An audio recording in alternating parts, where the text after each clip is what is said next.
Suku kusukela ngoMsombuluko kuze kube yiSonto. Zithokozeleni lezi zifundo, nisithumelele imibuzo lapho nidinga khona usizo. Good evening, grade 12 learners. I am Ms. Zigalala. This program is proudly brought to you by Go Digital SA Foundation, Ithala Education Platform, and Pendugani Full Service High School.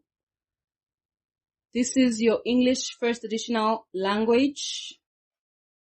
And our today's topic is poetry. We are looking at a poem by Gerard Manley Hopkins titled Spring. So I hope your poem is ready because we are going to go through the poem, the analysis. I know you have your notes, but just to add on what you already know, please make sure you have your notes so that you can add what you don't have. And we'll just go through this poem together and analyze it together. So as we go through it, please try to remind yourself of your figurative language, your figurative devices as well, because they are of paramount importance in understanding your literature. So let us just look at the brief background of the poet. Gerard Manley Hopkins was born in England in the year of 1844. He died in 1889. And he converted from Anglican Christian to Catholic Christianity. And then he became a priest. His poetry was a way to cope with his sadness about the world. And his poetry was only published 30 years after he died in 1889. So we are looking at a sonnet. Please do not say this is a Italian poem or a Petrarchan poem. It's a sonnet. So if you say it's a poem, you'll get your answer wrong. So this poem consists of 2 stanzas. If you just look at an external structure of the poem, and it has 14 lines. The first 8 lines are referred to as an octave, and the last 6 lines are referred to as a sextet. But of course, we will go through that when we look at the rhyme scheme of the poem after we've read the poem. So let us just read the poem so that we know when we talk about the structure of the poem and when you analyze the poem, you have an idea of what exactly we are talking about after you've listened to the poem. So I am going to read the poem twice, and please pay attention to the rhyme so that you can understand when we go through the rhyme scheme of this poem. Spring by Gerard Manley Hopkins. Nothing is so beautiful as spring, when weeds in wheels shoot long and lovely and lush. Thrush's eggs look little low heavens, and thrush through the echoing timber does so rinse and ring the ear. It strikes like lightning to hear him sing. The glassy pear tree leaves and blooms. They brush the descending blue. That blue is all in a rush with richness. The racing lambs too have fair their fling. What is all this juice and all this joy? A strain of the earth's sweet being in the beginning, in Eden garden.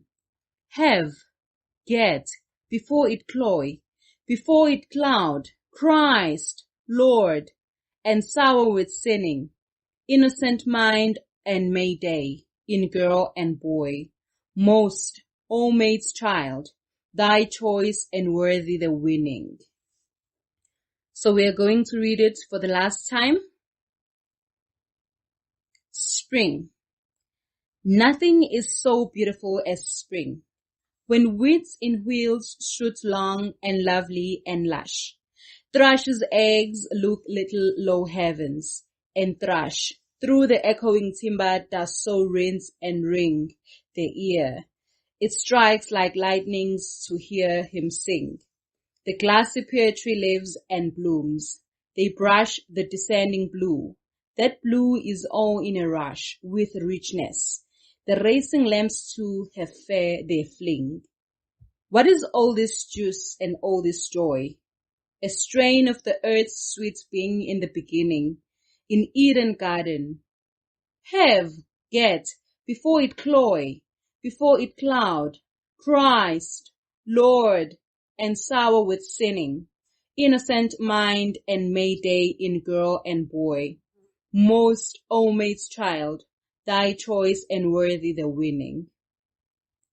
So we've read our sonnet, and now I want us to just quickly look at the addressee in this poem. Jared is addressing us, the readers of the poem. And, well, he wants us to appreciate nature. And he wants us to appreciate God's creation. Well, when he says nothing is as beautiful as spring, he wants us to also think about what he's saying. So, like I said before, type of a poem, this is a sonnet. And it consists of 14 lines. We've already went through that. So now, I want us to look at the voice. Well, Hopkins uses the first person or eyewitness narration. When he says thy, means your. So this point of view is very intimate and personal. Even though he seems to be talking about nature, Hopkins is also telling people to wake up spiritually. He has a joyous, enthusiastic tone in the octave. In the sestet, he uses a warning tone. So, well, in the sestet also, it's like he was preparing his sermon. Like I said, he became a priest in his adult life. So, the speaker is obviously Jared Manley Hopkins himself. And we look at the themes that are explored in this poem. The first theme is the unique and special nature of universe. He believes that everything, no matter how small, is meant to be on earth. Each object and action has energy and purpose. So, well, what Hopkins is saying in this poem is that, well, even the words that we see as unwanted and invasive, but they have their own purpose.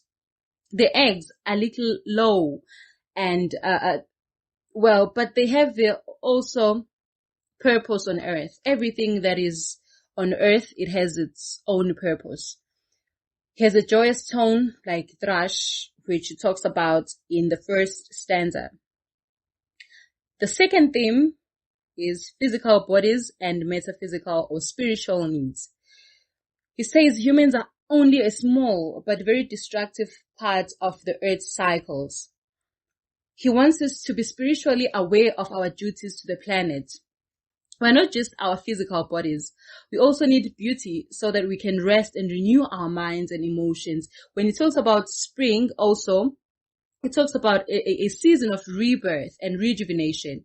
So we look also at that. We must change our attitudes so that we can appreciate all the wonderful things on our planet. So the last theme, innocence and experience. He admires and loves the animal and plant world. It is innocent, it is harmless and free from guilt and sin. He thinks that humans are the opposite. We are not innocent because we deliberately disrupt and destroy these peaceful, productive cycles. Hopkins would like humans to be as innocent, well-behaved, kind and loving as lambs. But he expects us to make this lovely new world of spring cloudy with our sin. We'll ruin it on purpose.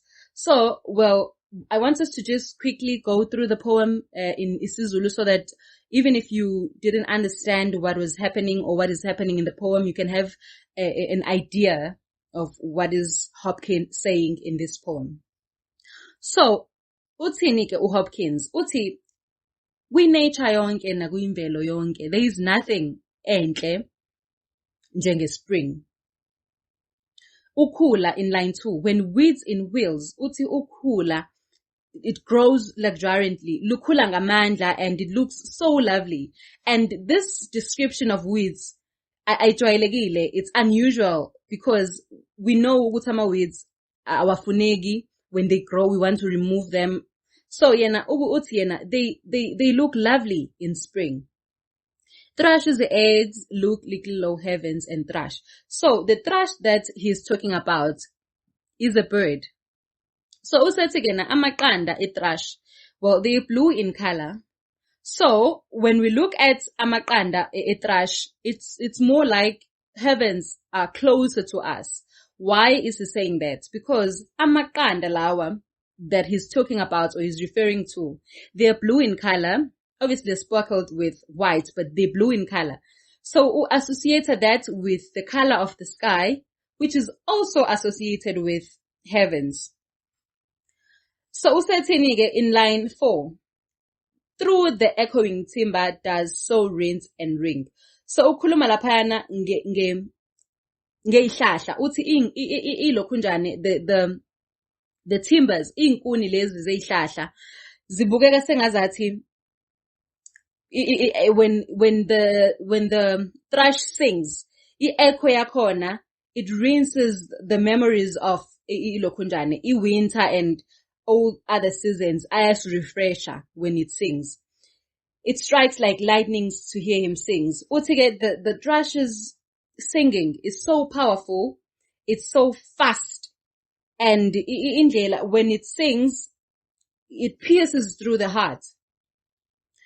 The glass poetry lives and blooms. So ama leaves abukeka glassy, abukeka ecobezela, they look shiny. And then when he says they brush the descending blue. So if ungathiwa nje wena as a learner, uhleli laphayana, uhleli khona, and you look at the trees, njengamanje, and the sky is blue, uzo notice laphayana ukuthi it's more like the leaves brush the sky, literally. But, well, you know what there's a distance. But mangabe nje uhleli wena uwabuka, it's like when they move, when they're being blown by the wind, they brush the sky, mangabe uwahleli, the descending blue, the sky. That blue is all in a rush with richness. So kuna this energy ekhona ezani spring. The racing lambs too have fair their flings. So ukhuluma nge-energy, uthi even ama lambs, they jump around with this energy. Asuke ikhona laphayana efika nespring as a season. Ukuthi nje there's this energy efika nayo, and well yonke into iyabonakala ukuthi kunale season entsha engenile efika na this rebirth, ukuzaleka kabusha of nature. So usethi-ke kwi-sestet kulama lines okugcina awu-6 besenza i-octave lama lines awu-8 alaphayana ekuqaleni. So lama lines awu-6 alaphayana ekugcineni. So useyabuza ukuthi how, what is all this juice and all this joy? Iqhamukaphi yonke le energy lena efika ne-spring, a strain of the earth's sweets being in the beginning. So-ke njengoba besishilo ukuthi uJared was a priest. So ukubhala kwakhe ipoem yakhe uba naloku ukuthi kune religion ekhona phakathi. Ufuna sibuke ukuthi in the beginning, ekuqaleni nje kwayo yonke into kuthiwa kwakukhona konke. So it takes us to the Bible ukuthi ke ngokaGenesis God created umhlaba nako konke okuphakathi kuwo. Ekuqaleni komhlaba abantu kwakungenasono. Adam and Eve laphayana in the Garden of Eden babe innocent, babe ngenasono, and usibuyisela kuleyo innocence ukuthi ke in the Garden of Eden kwaku yonke into yayikhona, but ke abantu ngokunganeliseki babefuna more, they wanted more. So ke isono lesi sika Adam no Eve sangcolisa njengoba kuyayishiwo ngokweBhayibheli, njengoba ngisho ukuthi sikhuluma ngomuntu lana o religious. Usethi ke ngokweBhayibheli abantu njengoba bona bayangcolisa umhlaba, bayangcolisa this innocence and beauty as an spring. And then usekhulume ngazathi laphayana kuyo ilokhunjani isesithethe kuline wes 4 uthi before it cloud, Christ, Lord, usekhuluma njengomuntu manje oshumayelayo ukuthi God, buya because abantu bayongcolisa umhlaba ngezono zabo. Sour with sinning, uzongcola ube muncu and angeke kusafana. Uthi uJesu, Jesus Christ, Christ Lord, innocent mind and mayday in girl and boy, most always child. So usethini usekhuluma ngathi umuntu oshumayelayo manje lapha yana usethi buya ke ndodana yomuntu and lo muntu akhuluma ngaye lapha yana ukhuluma ngoMaria the Virgin ukuthi siyazi ukuthi ke ngokweBhayibheli uMaria wamthola owamconceive uJesu ngaphandle kokuthi ahlangane nomuntu wesilisa. So uMaria waye pure and untouched ngesikhathi ke ethola umntwana uJesu. So that maid okhulunywa ngayo lapha is the Virgin okubani okuMaria eBhayibhelini. Usethi ke buya so that you will win mangabe uzofica kusayi spring because uzofica bonke ubuhle busasekhona abantu bengakabungcolisi ngezono zabo. You are worthy ukuthi uthole and uwine because isono cannot win ngokuthi abantu bangcolisa umhlaba, but wena you worthy ufanele ukuthi ke uwine before ukuthi ke na ispring siphele. I hope ke leyo explanation yami iyenzile umehluko kwi-understanding yakho of this poem. So ke, well, now I want us to go back and look at the analysis manje of the poem line by line, lines, and then we'll look at the figures of speech as we go through the poem. Do we understand what is an alliteration, what is a metaphor, what is a simile? But before siye kuma figures of speech nani si analyze line by line, ngifuna siqale nge-rhyme scheme ukuthi siyenza kanjani, sibona ngani ukuthi okay i-rhyme scheme yethu iyaphuma ithi ABBA ABBA CD CD CD ikhishwa yini that rhyme scheme. So ke well masikhuluma nge-rhyme siyilanda ekuthenini umsindo ufana kanjani as we read the poem aloud. So akukho lula ke ukuyithola ke i-rhyme yakho correct if ungeke uze uyihlalele i-poem yakho and uyifunde aloud ukuze uzozwa ukuthi ke i-rhyme kanjani laphayana ama-lines ekugcineni. So ke ngifuna senze just the rhyme scheme, we'll try not to complicate it, senze ukuthi ke manje sesibuka ukuthi i-rhyme scheme lena ikhishwa yini mase bangabe sesenza izinto ezinye esingeke siyidinge. But then I want us to just look at the rhyme scheme sizama ukuyibona ukuthi ikhipheka kanjani. So uma ngabe sibheka ke our poem, sibuka the first line. Ngifuna nje ukuthi sifunde lamagama asegcineni kwi-poem yethu. Ngicela ukuthi siwa underline together. I want us to underline lamagama lawa that we find at the end of each line kuze kuyophela i-poem. Siwafunde and then well as we read them sizozama ukuthola ukuthi what is the similarity in sound from line 1 to line 2. If there is any similarity kusho ukuthi ke iletha yethu noma ilokhunjana yethu will be repeated ukuze sizama ukuyithola ukuthi iphuma kanjani ke this rhyme scheme. So the first word in the first stanza is spring. So okay, uma ngabe sina this first word in the first stanza, we'll give it the letter A. So we move with from A, B, C, D, depending on how long our poem is and what lines ethu arayma kanjani. So if you look at the word spring, so we give it the first sound, which is A, spring. Lovely, lush. Lush is not the same, does not sound the same as spring. So isound yakhona intsha kithina, so we give it B. And then if you say thrush, ubheke uqhathanise spring, lush, thrush. So if you read lush and thrush, well, isound yakhona is the same. Kusho ukuthi ke sesinomsindo ophindekile. Umsindo ka line 2 no ka line 3 usuyafana. Sekuyi thrush and lush. So izobuyela ibe u-B. And then masibuka uline olandela lapho, uline wes-4. Uline wes-4 uthi ring. Sibuyele sizohlehla sithi spring, lush, rush, ring. So now spring and ring but sound the same. kusho ukuthi manje i-rhyme scheme yethu sizophinda futhi ilande that sound ngoba sesinayo i-sound efana nayo esesike sayenza before. Okay, ring is the same as, or sounds the same as spring. Ring, spring. So ke kunalo kufana lokhuyana komsindo kwenzeka laphayana. So we give it A. In the 5th line, sing. Well, we had ring, so now we have sing. It's the same sound. So sibuyisela bani laphayana, sibuyisela u-A kuyi-rhyme scheme yethu. Ithi the glass poetry leaves, line 6 ekugcineni besathini, they brush. So masingabuka kulawa ama-sounds esesinawo, nangiyana u-thrush, brush. Now we have lash. So we have B already, which is the sound that is the same or that is similar to the one that we have in line 6. So sesizobuyisela bani u-B. Line 7, we have rush. So brush, rush sound the same, which means we'll have B again.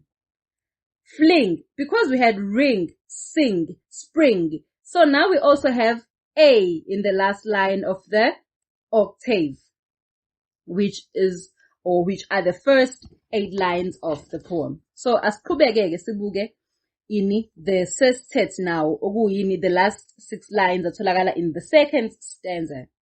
So ke masibuka laphana we have joy. Oh, in the previous lines we haven't had anything that sounds oi. Joy, we haven't had fling, brush, rush, ring. So we don't have, so it's the new sound sinikeza bani ke now. We move on to C because asinayo is sound ifana nayo.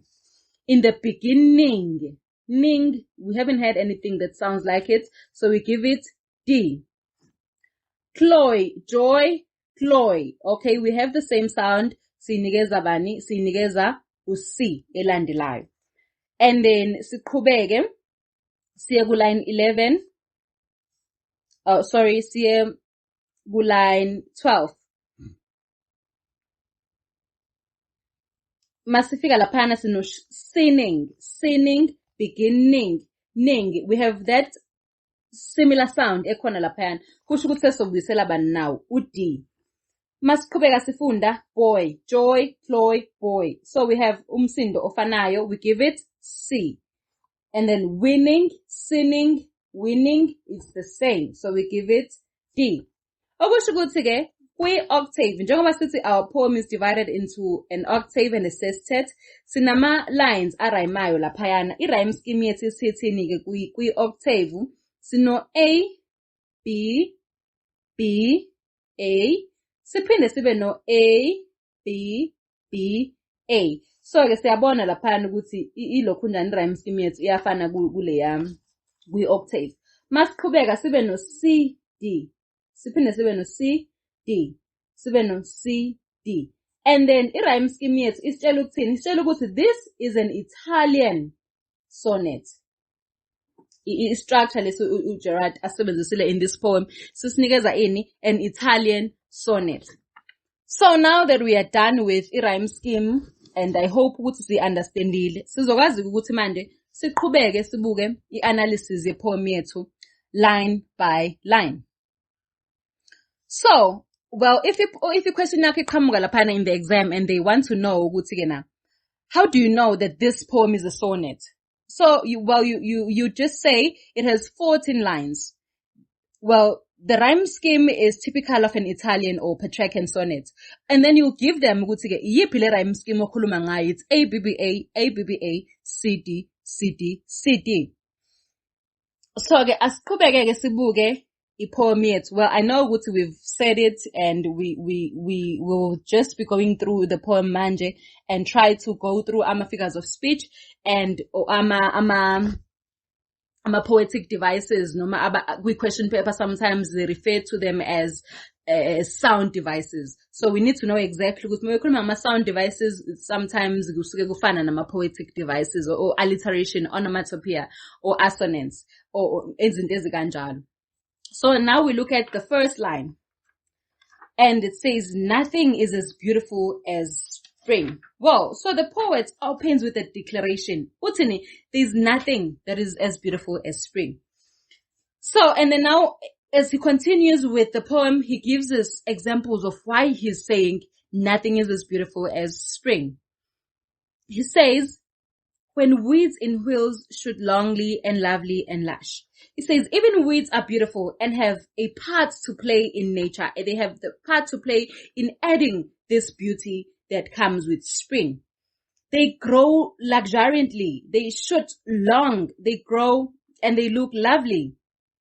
And then if you can listen to this line, when Gerard says, when weeds in wheels shoot long and lovely and lush, you'll notice that there's a repetition sounds from weeds, wheels. Kuna that sound see, if there's a repetition of consonants in the poem, we say that is an alliteration. So now in that line, it's an alliteration, weeds and wheels. Now underline the repetition of W. So you underline weeds, wheels, layer repetition go W. But because it's in a 40 repetition of vowel sounds lapayana, we assonance. It's weeds, wheels. There's a repetition also mangabu underline lapayana, or we, is, heels, weeds, wheels. So kune assonance also lapayana. So make sure ukuthi uma ngabe usuchazela your examiner, if they ask you ukuthi kena, what sound device is found in line 2? Uzosho ke wena ukuthi you have an alliteration, and then usuzobabhalela ukuthi ke weeds and wheels. Usuya underline uww. So there's a repetition of consonants ekhona lapayana. And if you choose to say there is an assonance, usunga underline ke futhi or back ukuthi there is a sound upon ama vowels, or uba underline usho ukuthi, well, why? Utshengisa ukuthi kena you know what you're talking about. They shoot long and lovely and lush.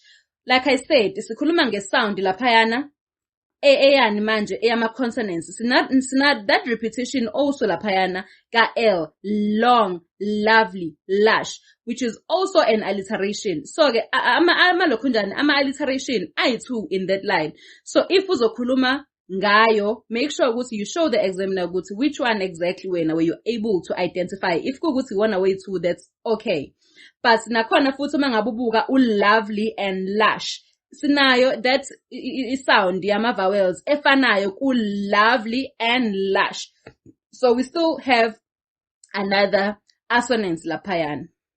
In line 3, thrash's eggs look little o heavens and thrash through. Well, you would notice when you read the poem the ideas fall onto the next line, and sibizangani that figurative or sibizangani that figure of speech. Sibiza ngokuthi it's an enjambment. So uma ngabe kwenzeke kanjalo ukuthi you find an idea which continues to the next line, sizothi well, throughout the poem sinayo ke laphayana enjambment where ama ideas that they fall on to the following line. And then when we look at the third line, thrash's eggs look little low heavens and thrash through the echoing timber. Uline wethu awupheleli laphayana in line 3. It continues uqhubeka ku line 4 kanjalo. Throughout the poem, the poet uses an extended metaphor. Uyaqhubeka laphana ne comparison yakhe ukuthi ke yini lena khuluma ngayo mayithi there's nothing that is beautiful as spring. Thrash's eggs look little low heavens. We explained that when it talks about the thrush, it talks about this brown bird that is found in spring, and it lays blue eggs. The eggs are speckled in white. So anamaqhafa are white. So lokho kwenza ukuthi abafanise with the sky, and also the sky we know it is associated with heavens. It strikes like lightning to hear him sing. Well, we know kuna this figure of speech, it is a comparison with an indirect comparison using the words like or as. Where if you say in line 5, it strikes like lightning to him sing. Once where's that like, so we have a simile, and sibona ngani njengoba sengishilo sibona nga that like usefanisa ini. And please, grade 12, note ukuthi if kuthiwa laphayana identify the figure of speech used in line 5. And then you say it's a simile. Please, and B would say, explain this figure of speech. So when you explain it, please don't just say, well, a simile is a comparison or is an indirect comparison using the words like or as. But explain ukuthi yini comparishiwe laphayana. It strikes like lightning to hear him sing. The singing, when the thrush sings, it sounds normal. It's so powerful. Njenge lightning. It's so fast and it pierces through our ears when it sings. So ichaza kahle ukuthi you understand the comparison eyenzekile laphayana kulayini. The glass appear tree leaves and blooms. There's blooms, the new flowers, and the abundance of spring and life. They touch the sky. When it says brush the descending blue, they touch the sky. And in that line, the glass appear tree leaves and blooms, they brush the descending blue. And we have a metaphor laphayana because, well, uma ngabe sikhuluma ngo brush, asisho ukuthi they literally go up to the sky and brush it, but it's a comparison esetshenzisiwe laphana, which is a metaphor. And if you can look at your notes, I know you have it, and othisha benu banikezile. Iyasho ukuthi a metaphor. What is a metaphor? Then a metaphor is a comparison of two unlike things, but as ishiwo nje directly, it's a direct comparison njengoba kushiwo. For example, if ngizothi kuwe uyinja, I mean you're a dog. I'm not saying you are like a dog, but I'm explicitly saying you are a dog. Ngikubiza ngayo, it's a direct comparison. Ngiyaqhathanisa well because of your actions or the way you behave. Saying ngithi kuwena, you are a dog. So, well, we know ukuthi nibizana, abanye would say dog with D-A-W-G. So, well, that type of thing. It's a metaphor. Akhuluma ngayo laphayana ke uJared in line 5. In line 6. With richness, the racing lambs too have fair their fling. So sibuyela futhi laphana ukuthi kuna that sound eyenzakalayo laphana when there's this repetition ku fair their fling. And once again, sithena if there is a repetition of consonant sounds, noma of consonants, sibiza ngani? Sibiza nge-alliteration. And then sesiqedile nge-octave yethu. Now we're moving on to the sestet. What is all this juice and all this joy? So we have that juice, joy. Kuna this repetition also, alliteration laphayana. But want to focus more kuleya question leyana that the poet is asking. What is all this juice and all this joy? So when he says what is all this juice and all this joy, is he expecting us to give him an answer? What is all this juice? Akhuluma ngayo? Obviously not.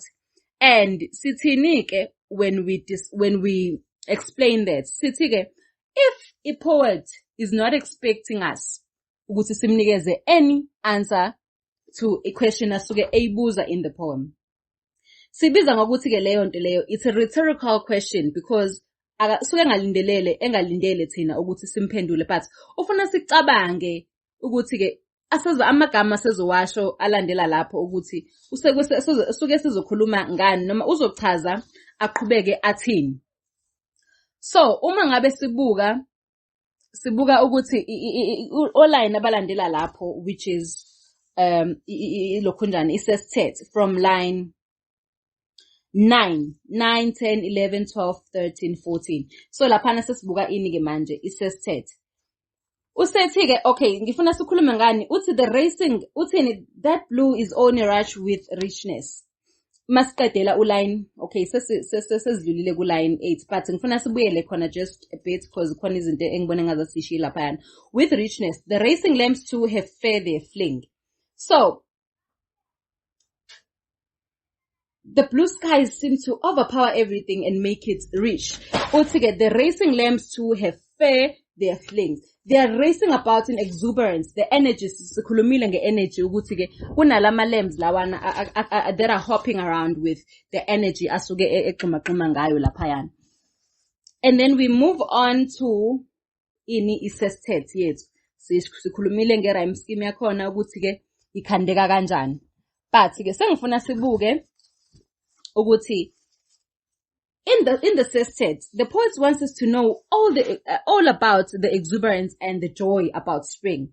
Well, uqala ngokubuza the rhetorical question, and then he compares the beauty and innocence of spring to the biblical Garden of Eden. Sikhulumile ngalokho ngesikhathi siyenza ipoem eqaleni ukuthi, well, usekhuluma manje sengazathi is preparing a sermon noma uselaphayana ukhuluma ne congregation yakhe.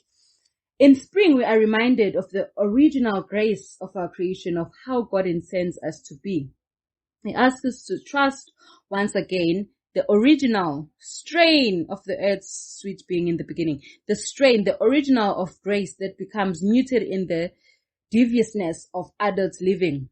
We recognize it in the innocence in the eyes of the children talks about innocence of boy and girl. When he says, what is all this juice and all this joy? He wants us to think deeply about the meaning of spring.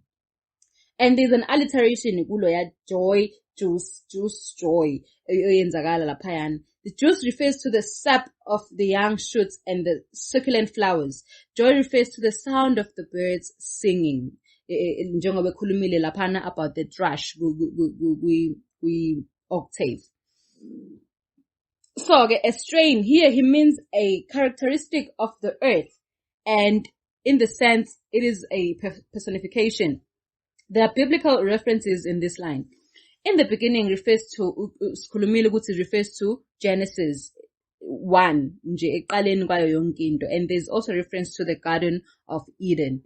This suggests a perfect state without or with no sin, absolute innocence and beauty. Well, and then he says, have gets before it cloy. Here, the poet addresses God. We spoke about that.